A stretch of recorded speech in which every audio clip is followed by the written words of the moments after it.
Hello. Hello, how are you? Good. Good. Sound good.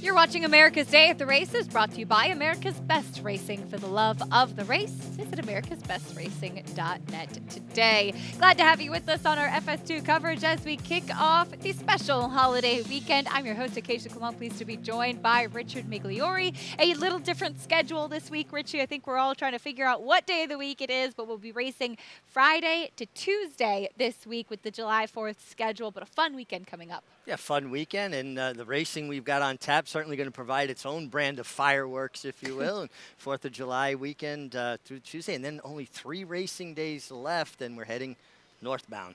I love it. Saratoga getting ready to kick things off on July 13th. Here's a look at what's coming up today. Today's races, as always, presented by Claiborne Farm. We have races 1 through 9, fast and firm at beautiful Belmont Park. That featured allowance, unfortunately, impacted by some scratches, but some talented horses there in the 7th. We'll kick off the early pick 5 here in the opener, which is also the 2-year-olds sprinting on the turf. Want to remind everybody you can play along with Naira Bets. Join Naira Bets and play all of the action while earning up to a $200 deposit match bonus. Sign up using promo code BONUS200 and you could earn up to a $200 deposit match right after your first deposit. Bet any track, anywhere, anytime. Join now at nairabets.com for your $200 deposit match. We're getting ready to kick off the day, and we're going to do so with the 2-year-old race of the day, brought to you by Spencer Farm, home of North America's 4-time reigning champion General Sire Into Mischief. We have the 2-year-old fillies on the turf, and there is a daughter of Into Mischief, the number 6 Classy Mischief in here, going 6 furlongs on the inner turf. We welcome in the 3rd member of our team, Maggie Wolfendale, here with us. Hey, Maggie, what are you seeing from these 2-year-old fillies? Well, Acacia, kind of looking at the board, matching up with what I see here in the paddock. We'll start with the 2, taking some money.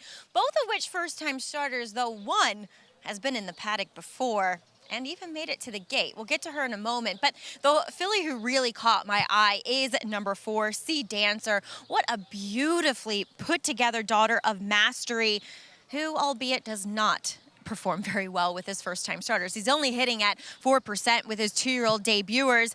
Actually does have decent stats, so on the turf, and this filly certainly has enough turf pedigree on the bottom and physically really represents herself as a turf horse. My lone problem with her is that I feel like the 6 furlongs still might be on the short side. If she's good enough, she might be able to get the job done, but she's very much that classic looking thoroughbred, very long, lean, and rangy, and just very laid back. So not necessarily indicating that she may have speed, but the board, when they do take this much money, does usually hint at the fact that they might show some early foot. We'll see what she does. That horse that I was mentioning has made it all the way to the starting gate is number 5, Dr. Ray D. She was a late scratch back on June 11th because she reared in the gate and got hung up in there. So obviously a late scratch, but she was, kind of showing her hand that she was going to do something like that throughout the preliminaries. She was green in the paddock. She was acting up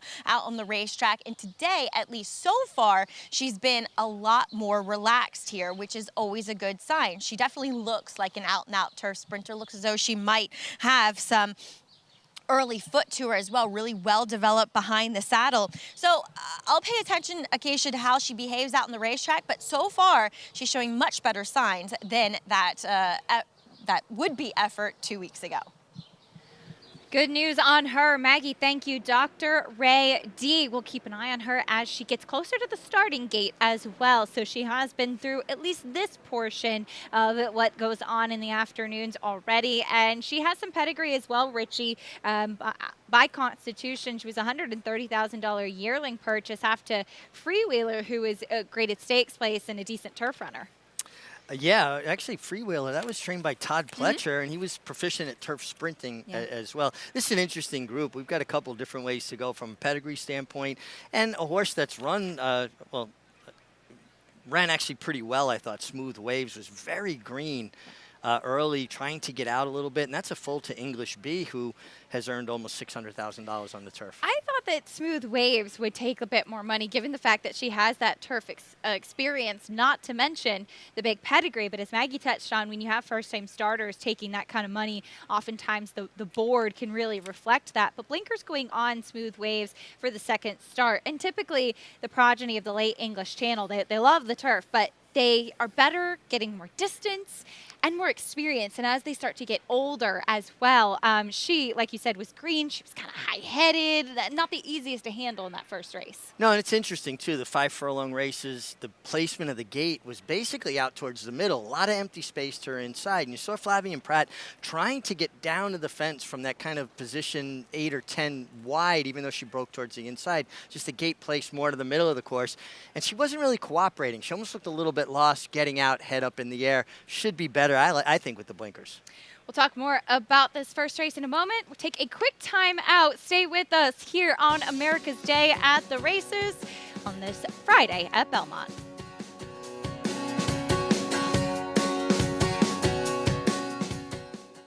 De Marchelier offers breeders a rare opportunity as the only son of Dubois standing in Kentucky. Dubois, one of the world's most celebrated stallions, is now a sire of sires. With a picture-perfect pedigree, this son of Dubois brings one of the world's most potent bloodlines to America. Now his progeny are bringing top dollar in the sales ring. De Marchelier, standing at Claiborne Farm.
The industry has a few things that we have to take care of better, and one was the aftercare of the horses.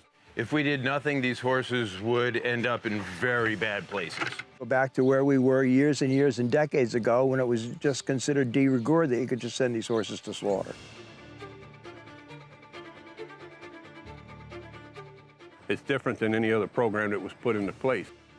I remember that meeting at Belmont Park. It was a dream. It is a first line of defense for those who are concerned about what happens to the equine athlete after he's done racing. Without the TAA to provide that oversight, there would be a big void in terms of making sure that we have this ongoing safe environment for our off-the-track racehorses. We started with some 21 organizations across the country, and now we're up to over 82 facilities throughout the country and giving away almost just under $25 million.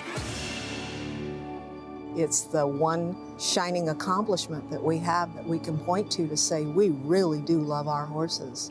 Just the word aftercare has become part of the discussion, has been part of the vernacular in a way that it was not when I started this position around the start of 2013. It's a daunting task that the TAA and its accredited organizations have taken on. And that's why the industry itself has got to fund it. Every time I turn around across the country, you know, the TAA staff is there, and they're shaking hands, and they're kissing babies, and they're doing the blocking and tackling, right, that needs to be done. We have a social responsibility to make sure that thoroughbred aftercare is also #1 on the list.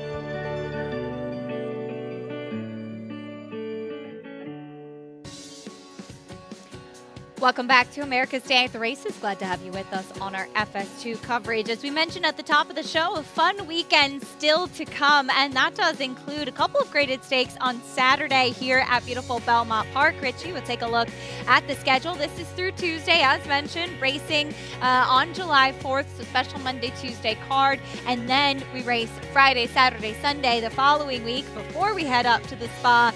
So this is what we have to look forward to this weekend, and we're going to go out with a bang here at Belmont Park. Absolutely. 4th of July weekend, I you're like not it. the only one that can make the fireworks No, I fun. like it a lot. It was perfect, and I love the racing that we have, and we're all the way through Tuesday. And like you said, just around the corner, we'll be heading to Saratoga. And I'm so happy there's a race name for John Nerud, such a visionary and such an amazing horseman over the years, and some of the innovations he came up with, and obviously he trained the great Dr. Fager, gallant man, amongst many others. Well, we do have some news to share with all of you watching. We have just been notified that live racing will be canceled today at Belmont Park. So do take note of that. Because of the declining air quality, we will be canceling today's card at Belmont Park. We'll head down to Maggie Wolfendale for an update. Yeah, Keisha, just moments ago, we had the call down from our lead steward, Braulio Baeza, and to Patrick Davis here, who sent the horses home. Once we learned that racing was canceled, they are like, we're just schooling again? We're erring on the side of caution here. When the Canadian wildfires first started affecting our air quality here, new protocols were put in place, and between 150 and 200, it will be up to the discretion of all parties involved. And as I said, erring on the side of caution with, as you can see, I mean, it is smoky out here, that we would cancel live racing, and we'll see how things proceed. We're kind of up to the discretion of the winds at the moment and how it affects our air quality. But yes, live racing has been canceled today. Acacia. Maggie, thank you. We appreciate your patience, and we certainly will keep you all updated, again, following this developing scenario and following those protocols that Maggie mentioned quite carefully. But again, hopefully we will be able to have tomorrow's card on Saturday with those 2 graded stakes. And Richie, you were speaking about John Nerud. That will be race 9 on Saturday's card. It is our America's Best Racing Race of the Week, named for such an influential individual. And we have a really interesting field to pay tribute to Mr. Nerud as well. We're going to be 7 furlongs on the main track, and taking a look at the field here, you have some real hard-knocking veterans that will go head-to-head in here, including Candyman Rocket, who kind of put it all together last time out. I know that he had some nice wins down in South Florida, but he was a horse that at one point had been on the Kentucky Derby Trail, and then it seems like coming back this year now as a 5-year-old, he's really kind of figured out where he's supposed to be. I think that's the right way you framed it there, Acacia, that he's figured it out. Because look at the way he traveled around the turn in the bridle, Junior Alvarado allowing him to stalk. Now he's lingering on his left lead. We saw Junior a couple times try to get him to switch, asked him, and then he said, okay, he's not doing it. Let me just ride him, keep his forward momentum. I do think it would be beneficial for him if he changed his leads, but he beat a decent field here, and he was much more professional early in the race, taking his rider into position. And it's so important for a rider to be able to judge what you have underneath you, kind of time your move better, say, okay, I'm traveling, I got horse. When there are horses that run off the bridle, they're a little harder to gauge. Yeah, I think it's really interesting, as you mentioned, the fact that Junior Alvarado just kind of finally said, all right, I'm not going to get in your way. And he won that Run Happy over Twisted Ride, who's also entered in here. He's won at 7 furlongs before. He's actually won at a mile and a 16th. That was back as a 3-year-old. But that lone 7 furlong victory was in his only start of 2022. He was kind of a tricky horse to keep on the racetrack, too. And again, now making his 5th start of 2023 and picking up a graded stakes win last time out. It seems like he's found his stride, and that's just something Belmont does so well. Yeah, they gave him his chance. You know, everybody with a good 3-year-old wants to stretch him out and see if they have a Derby horse. Well, they realize he's not a horse that wants to go long, and I think cutting him back has led to much more success, and always play to a horse's strength. Do what the horse does well. Weyburn, an intriguing prospect as he comes out of a 3rd place finish in the Grade 3 Westchester, and will cut back in distance a little bit. Now, Jimmy Jerkins, his former trainer, has moved on to train in Saudi Arabia. So Weyburn transferred to Todd Pletcher, and we'll miss Jimmy around here. We'll certainly wish him the best of luck. But Richie, this is a horse that I always thought 7 furlongs was actually probably his best distance. Yeah, I mean, he's run 5 times at the 7 furlong distance, 3 wins, 2 seconds. So you can't argue with the record at the distance. And he's just a kind of resolute individual. He feels like anytime he has a horse's presence there, he finds a bit more. You go back to his Gotham here when he won by a nose at Aqueduct. He's a horse that likes a fight. When he feels company, he digs in and finds more, and that's what we saw there. I like the turn back for him. Jimmy Jerkins, a great horseman, goes from one great horseman to another in Todd Pletcher. We saw that win in the Sir Shackleton at the 7 furlong distance, so we'll see if cutting back a little bit to a distance that he does seem to have an affinity for. And coming out of a 7 furlong try is the number 5, Little Vic, who did try the Grade 1 Carter last time out after winning the Tom Fool and a couple of tough beats prior to that. He's a consistent horse that rarely is the favorite, I noticed at the windows too, Richie. It doesn't seem like he gets the respect he deserves. I think he's like the Rodney Dangerfield of racehorses, because all he does is show up and try hard. He's earned over $325,000, 5 wins from 14 starts, 3 seconds, a third, and he puts himself in the race. He creates his own trip. He attended very fast fractions in the Carter, but he was very good in the Tom Fool. And we also know that he handles a variety of surfaces, whether it's muddy or fast. He seems to just show up. He's honest. Very consistent. And interestingly enough, too, looking for his first win at Belmont. It's actually his first race at Belmont, too. We've seen him quite a bit in New York, over at Belmont at the Big A or at Aqueduct, too. Yeah, unfortunately, right, we went right from Saratoga last year back to Aqueduct, ran the Belmont meeting there, and we're doing the same this year. But Little Vic seems to me like not a horse that needs to bring a racetrack along with him. He just shows up like my horses, like I like my people, honest and hardworking. He definitely fits that. There's another honest horse in 3 Technique in here, a 6-year-old who got a nice win at Churchill Downs last time out, going a mile. We saw him 3rd in the Knicks Go behind Zozo's 2 starts back, and then got a 98 buyer speed figure for this effort most recently. Yeah, and we are familiar with 3 Techniques from early in his career. He was actually here in New York. And trained by Jeremiah Engelhardt originally, right? Yeah, Engelhardt originally. I want to say, wasn't it Coach Parcells? I think he was. I think he was. But 3 Techniques, you know, he got it done, fought it out hard, and now he comes back to New York where it all started for him. Absolutely. Don't forget that last summer in July in the Hanshin, he was just a neck behind Cody's Wish. That race, the John Nerud, part of the cross-country pick 5 sequence, easy for me to say, on Saturday, kicks things off with the Robert Dick Memorial over at Delaware, which came up a very competitive race, by the way, but all graded stakes in the sequence with Delaware, Belmont, and Woodbine. Yeah, you like the quality. When people can bet on quality, there usually is a little bit more consistency in horses' form. It gives you a little action around the country, or all over North America, actually. Yeah, absolutely, with Woodbine in there as well. A reminder, unfortunately, due to declining air quality, live racing has been canceled for today at Belmont Park. When we come back on America's Day at the Races, we'll preview the other graded stake we have to look forward to on Saturday in the Grade 3 Dwyer. Saudi Crown stepping in to face Graded Stakes Company for the first time. Will look to remain undefeated and try to go 3 for 3. Son of Kentucky Derby winner Always Dreaming, taking a step up in class for trainer Brad Cox. All that's coming up after this.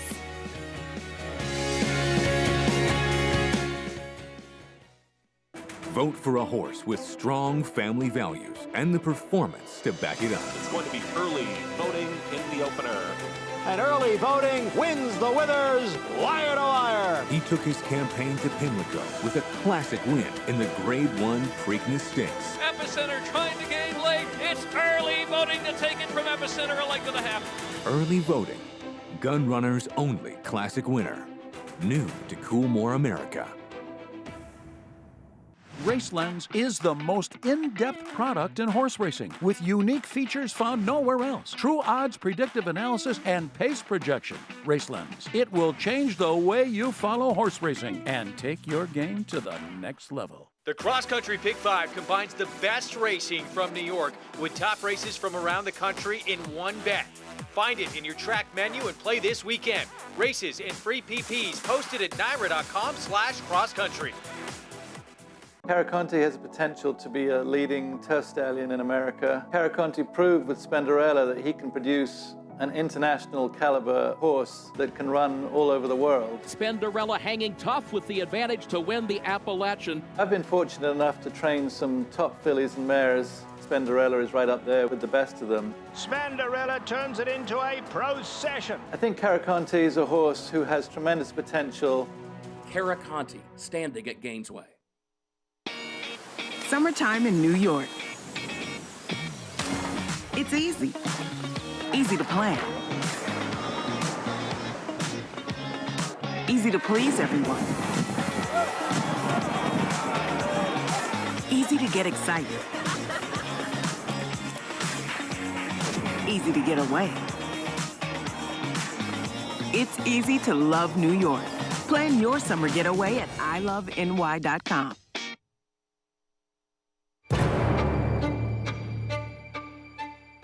The industry has a few things that we have to take care of better, and one was the aftercare of the horses.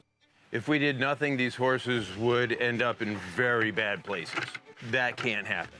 We have a social responsibility to make sure that thoroughbred aftercare is also #1 on the list. The cost could be the entire industry. We have to take care of these horses. I remember that meeting at Belmont Park. It was a dream. It's different than any other program that was put into place. It is a first line of defense for those who are concerned about what happens to the equine athlete after he's done racing. We started with some 21 organizations across the country, and now we're up to over 82 facilities throughout the country and giving away almost just under $25 million. It's the one shining accomplishment that we have that we can point to say we really do love our horses.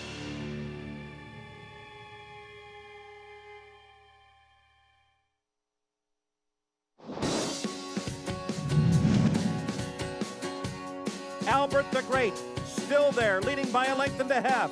Red Bullet and More Than Ready, both giving chase. Commendable fourth. The field turning for home. The whip is out on Albert the Great, but he's still leading by almost 2 lengths. More Than Ready is second. Red Bullet is giving way. Red Bullet is tiring. Commendable fourth. 1 furlong to go. Albert the Great driving on the lead. More Than Ready trying to reel him in. Albert the Great wanders to the inside, but he is clear of More Than Ready, and Albert the Great joins the elite 3-year-olds, defeating some of the best here by 2.5 lengths.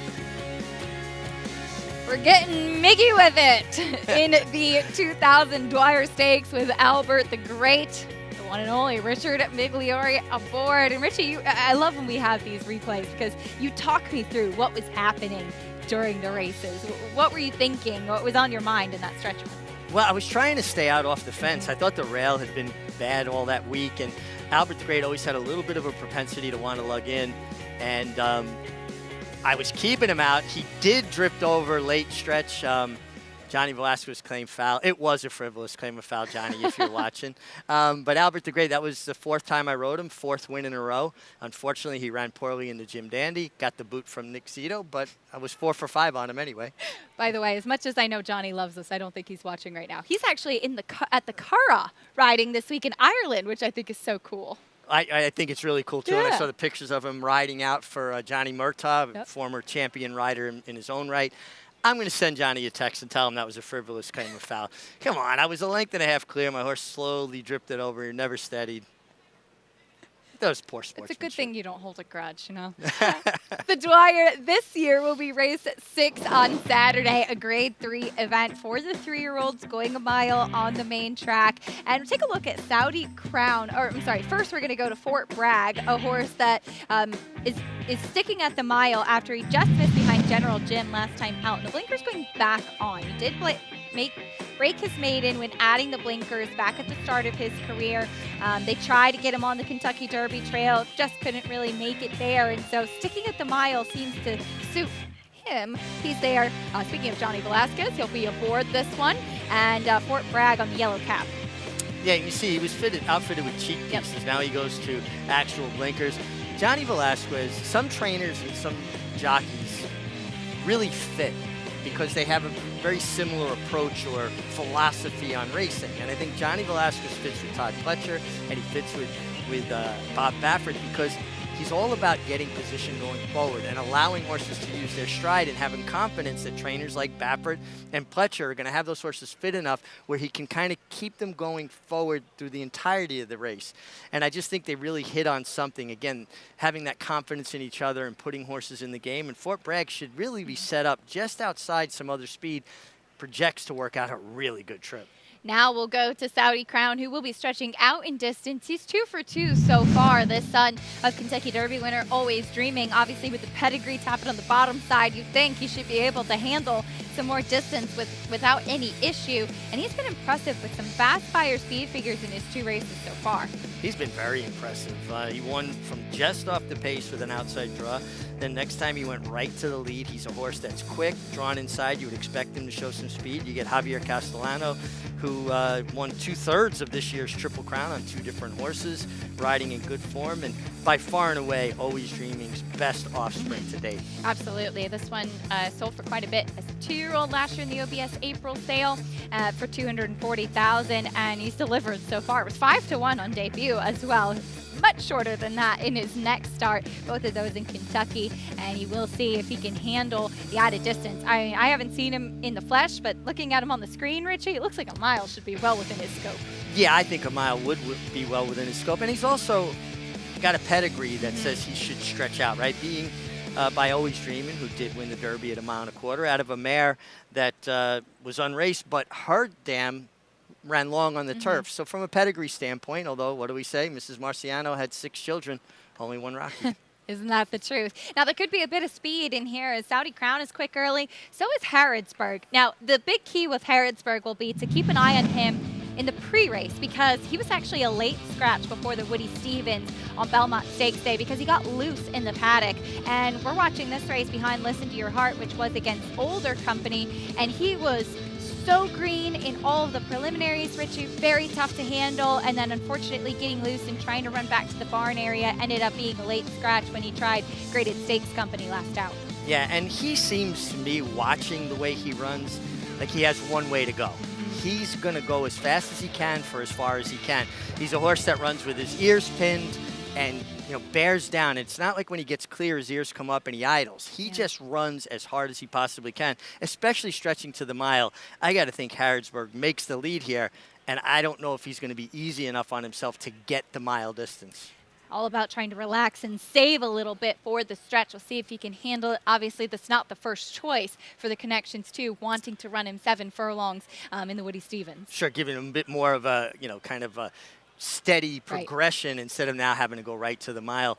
But listen, he did run very well against older horses, and that's always to me a barometer of a quality of a horse. Even this, halfway through the season, basically, 3-year-olds taking on older, it's a whole nother level. They've just got a little bit more maturity, obviously a little bit more foundation. Well, it's time now for our Redemption Whiskey comeback performance, and that will be Liguria in the Wild Applause this past weekend when she won, coming from off the pace for trainer Chad Brown. Redemption Whiskey bringing back bold, spicy, rye-forward whiskey. Redemption, this is the Rye Revival. Dutch Family Wine and Spirits, Stamford, Connecticut. Please enjoy responsibly. Big performance. There she is on the outside. Liguria with the win. Chad Brown actually running 1-2 in this Wild Applause. Yeah, tax implications. Got first run on her. It was a little bit wider. Liguria sat in the pocket, tipped out, and came down the center of the course with a big turn of foot. When we talk about turn of foot, it's about that acceleration. A horse is able to put it into another gear. They came home in 23 seconds, so she came home in under 23 seconds to make up the ground. And big effort by both the winner and the runner-up, but Liguria certainly going to be looking for her in some of those big stake races for fillies on the turf in Saratoga. Yeah, plenty of opportunities for her this summer. A nice performance. That's our best comeback performance, brought to you by Redemption Whiskey. A reminder, unfortunately, due to declining air quality, live racing has been canceled today at Belmont Park. We hope to resume tomorrow on Saturday, July 1st, with those great stakes to look forward to.